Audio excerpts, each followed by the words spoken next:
संघर्ष fast news सदैव आपल्या सेवेत. हा कधी कधी खूप बोलणाऱ्याला भारावून जातो. आजचा दिवस, आजचा तो क्षण खऱ्या अर्थाने कसा आहे. आज गुरुवर्य धर्मवीर आनंद दिघे साहेबांची जयंती आणि रवी लकडेंनी हा एक अप्रतिम असा उपक्रम या इकडे शहापूर या तालुक्यात आयोजित केलेला आहे. खरोखर मन भरून येतं, कारण की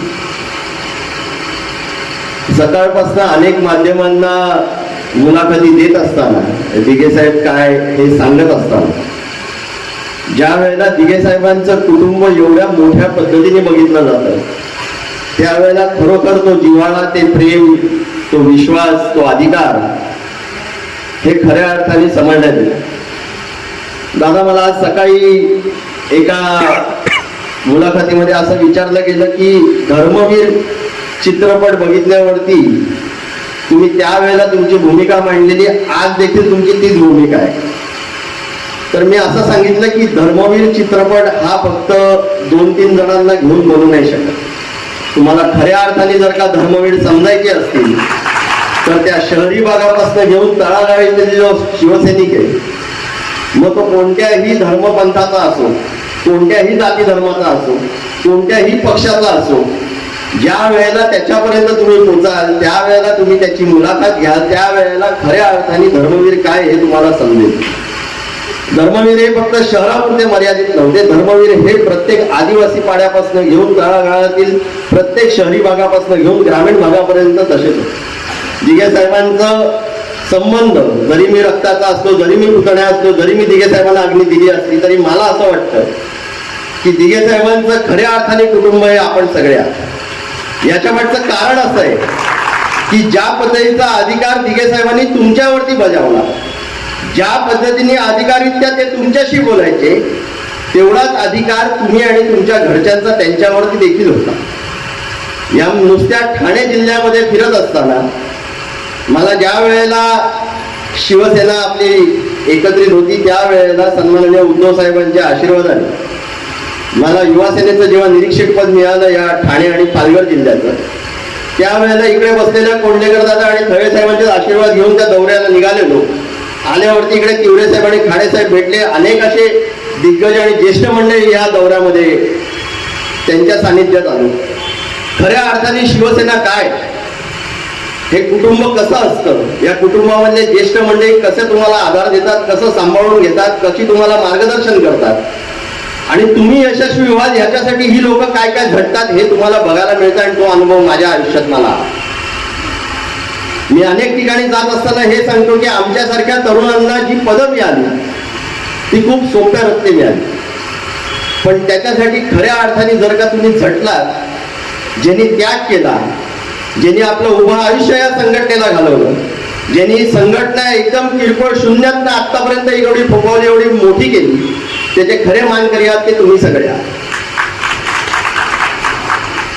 आत्ताच्या वेळेला जे पदं मिळतात ती खूप सोप्या रीतीने मिळतात. त्यावेळेला तुम्ही जे झटलेला आहात, तुम्ही ज्या काठ्या लाट्या खाल्ल्या, तुम्ही जो त्याग केला, वर्षानुवर्ष, तासन-तास, अनेक वेळेला 24-24 तास घराबाहेर राहून घरावरती तुळशीपत्र ठेवून आपली संघटना कशी वाढेल, आपल्या सहकाऱ्यांबरोबर आपली संघटना कशी फोफावेल, कशा पद्धतीने आपल्या शाखा वाढतील, याकडे आपण सगळ्यांनी लक्ष दिलं. आणि खऱ्या अर्थाने आज जर का आम्हाला ही फळं मिळत आहेत, ही तुमच्या कृपा आशीर्वादाने मिळत आहेत. आणि अनेक ठिकाणी मी तरुणांना हेच गोष्ट सांगतो की जर का आपल्याला पुढची वाटचाल यशस्वी करायची असेल, आपल्याला आपली संघटना पुन्हा एकदा शून्यातनं चांगल्या पद्धतीने निर्माण करायची असेल, तर आपल्याला ज्येष्ठांचा आशीर्वाद, त्यांचं मार्गदर्शन अत्यंत मोलाचं आहे. ही ज्येष्ठ मंडळी कधी पुढे पुढे येत नाही, कधी पुढे पुढे करत नाही, कधी कधी त्यांना मान सन्मान हा देखील गरजेचा नसतो. त्यांना फक्त एकच गरजेचं असतं, ते म्हणजे प्रेम, तो जिव्हाळा.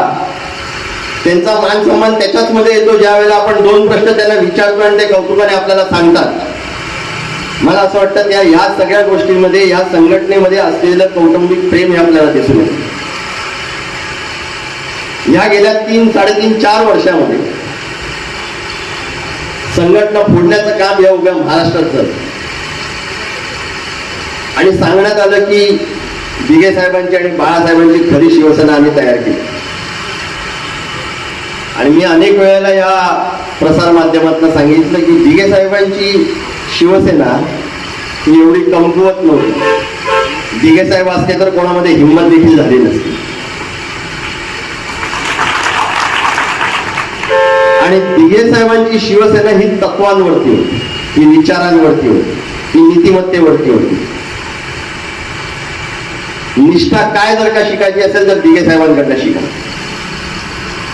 शेवटच्या श्वासापर्यंत ज्या व्यक्तीने फक्त भगव्याप्रती निष्ठा ठेवली, शेवटच्या श्वासापर्यंत ज्या व्यक्तीने वंदनीय बाळासाहेबांना आपलं गुरुवर्य मानलं, शेवटच्या श्वासापर्यंत 365 दिवस 24 तास फक्त लोकांचं काम करणं आणि ते काम नसून कर्तव्य समजून त्यांनी केलं.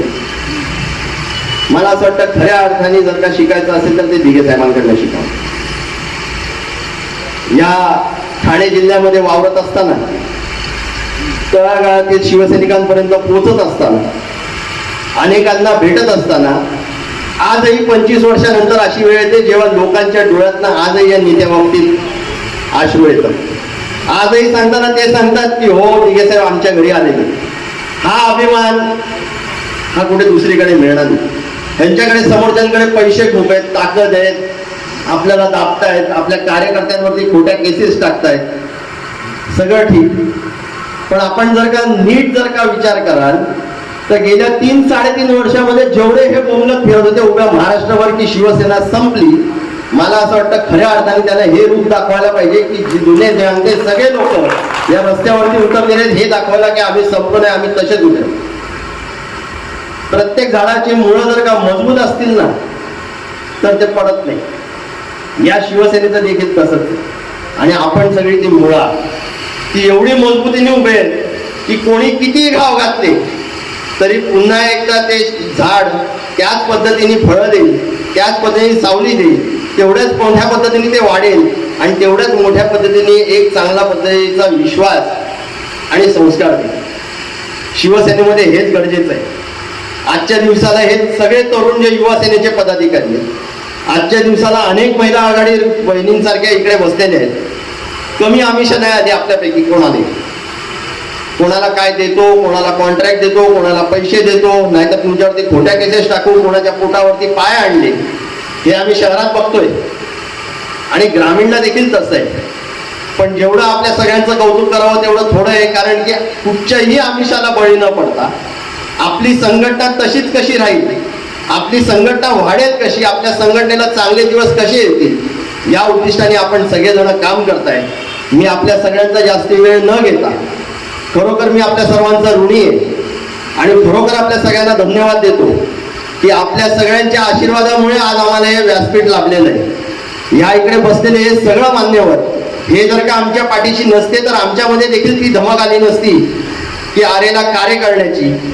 आजही आम्ही जर का त्या तत्वांवरती, त्या विचारांवरती चाललेलो आहोत, त्या नीतिमत्तेवरती चाललेलो आहोत, तर हे सगळे आशीर्वाद आणि हे सगळे संस्कार आपल्या सगळ्या लोकांकडनं आम्हाला मिळालेले आहेत. मी आपल्या सर्वांना विनंती करीन की येणाऱ्या या पुढच्या काळामध्ये, आता जरी अनेक महानगरपालिकेमध्ये, नगरपालिका, नगर परिषदमध्ये आणि येणाऱ्या जिल्हा परिषदमध्ये जरी कमी जास्ती जरी झालं तरी येणाऱ्या पुढच्या 5 वर्षामध्ये आपली सत्ता येईल असा विश्वास मी ठामपणे इकडे व्यक्त करतो. पण हे सगळं करत असताना तिवरे साहेब आपण बोललात की आपण कधी कधी आपल्याला वाईट वाटतं आणि आपण आपल्याला बाजूला जाऊन आम्ही देणार नाही. अनेक कुटुंबांमध्ये असं असतं की छोट्या मोठ्या गोष्टी होत राहतात, म्हणून ज्येष्ठांनी बाजूला जाणं हे त्याचा मार्ग नाही. ज्येष्ठांनी ते सांभाळून घेणं, ज्येष्ठांनी कान पकडून सांगणं हे अत्यंत गरजेचं आहे. वेळेवरती ती कान उघडणी झाली तर ते कुटुंब देखील तशाच पद्धतीने चांगलं राहतं आणि चांगलं फोपावतं. आम्हाला तुमच्याकडनं हीच अपेक्षा आहे आणि आपल्या सगळ्यांकडनं देखील मी आपल्याला हेच सांगतो की येणाऱ्या पुढच्या काळामध्ये या ठाणे जिल्ह्यामध्ये, या पालघर जिल्ह्यामध्ये ज्या ठिकाणी या दिघे नावाची पुन्हा एकदा तुम्हाला लागेल गरज, त्या वेळेला हा केदार दिघे साहेबांचे आशीर्वाद घेऊन तुमच्या बरोबर उपस्थित राहील, तुमच्या अडीअडचणीला उपस्थित राहील, तुमच्या सुखादुःखात उपस्थित राहील. पण दिघे साहेबांचं नाव कोणत्याही चुकीच्या तत्वांवरती आणि चुकीच्या विचारांवरती आपण आपल्या हातातून घालून देणार नाही. दिघे साहेबांचे विचार हे आपल्या रक्तात आहेत. सन्माननीय वंदनीय बाळासाहेबांचे विचार हे आपल्या रक्तात आहेत. हे रक्त कोणी बदलू शकणार नाही. आपण खऱ्या अर्थाने ही शिवसेना पुन्हा एकदा मजबूतीने उभे करू अशा ठाम विश्वास आपल्या सगळ्यांकडे देतो. पुन्हा एकदा आपण सगळीकडे मोठ्या प्रमाणात उपस्थित राहिलात त्याकरता आपल्या सगळ्यांना धन्यवाद देतो. आणि रवीने एवढ्या चांगल्या पद्धतीचा कार्यक्रम इकडे आयोजित केला. काही कमी जास्ती त्याच्याकडनं झाली असेल तरी एक भाऊ म्हणून मी आपल्या सगळ्यांच्या म्हणजे त्याच्या वतीने आपल्या सगळ्यांची माफी मागतो. कोण इकडे येऊ नसतील शकले तरी त्यांना तरी आपल्या माध्यमातून सांगाल की या कुटुंबाला मोठं करण्यासाठी आपल्या सगळ्यांची गरज आहे. खूप खूप धन्यवाद. जय हिंद, जय महाराष्ट्र.